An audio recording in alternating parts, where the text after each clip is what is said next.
720 KG শুকনো গাঁজা উদ্ধার মেলাঘর থানার বিরাট সাফল্য। বহু চড়াই উতরাই পেরিয়ে পুলিশ প্রশাসন দইবান্দাল গামাইছড়া রাবার বাগানে অভিযান চালায়। অভিযানকালে মাটির ভেতর থেকে উঠে আসে বড় বড় ড্রাম ও প্যাকেটজাত গাঁজা, আর সে ড্রামগুলিতে ছিল শুকনো গাঁজা। উদ্ধারকৃত গাঁজাগুলি ঘটনাস্থল থেকে নিয়ে আসা হয় মেলাঘর থানা। এরপর সেগুলিকে মাপার পর যার ওজন বেরিয়ে এসে 720 কেজি। বলা বাহুল্য, নেশার বিরোধী অভিযানে পুলিশের বিরাট সাফল্য।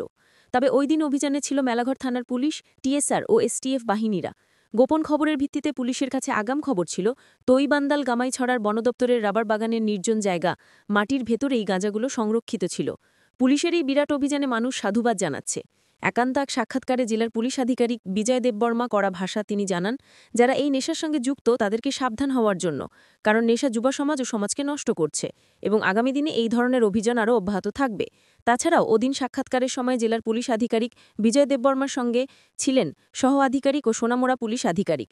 এক কথায় বলা যায়, মেলাঘর থানার বহুদিন পরে বিরাট একটি সাফল্য এসেছে।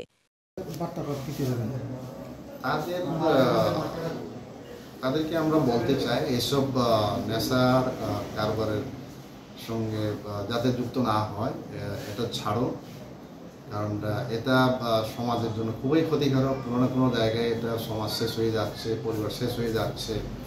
আর কাজেই আমি তাদেরকে এটাই সতর্ক করতে চাই যাতে তারা ইমিডিয়েটলি এইসব কাজ থেকে বিরত থাকে। আদারওয়াইজ কিন্তু আমরা যেখানেই পাই আমরা আইনত ব্যবস্থা নেব।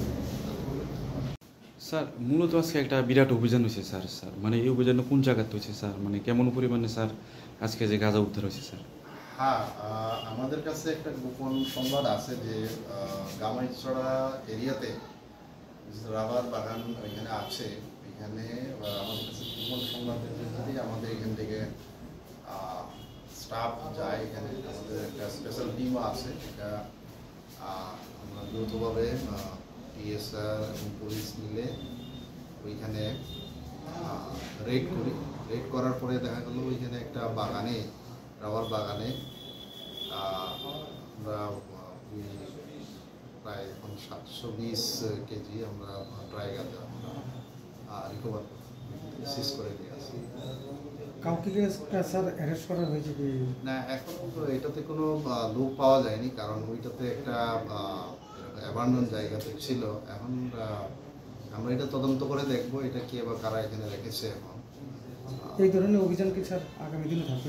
আরও থাকবে। আমাদের অভিযান তো চলছেই প্রত্যেক দিন। আমরা সবাই নেশামুক্ত যে একটা যে আন্দোলন চলছে নেশামুক্তের জন্য, এটা আমরাও সবাই সামিল। এখন পুলিশ, বিভিন্ন প্রশাসন, জনসাধারণ সবাই আমরা সামিল এখানে।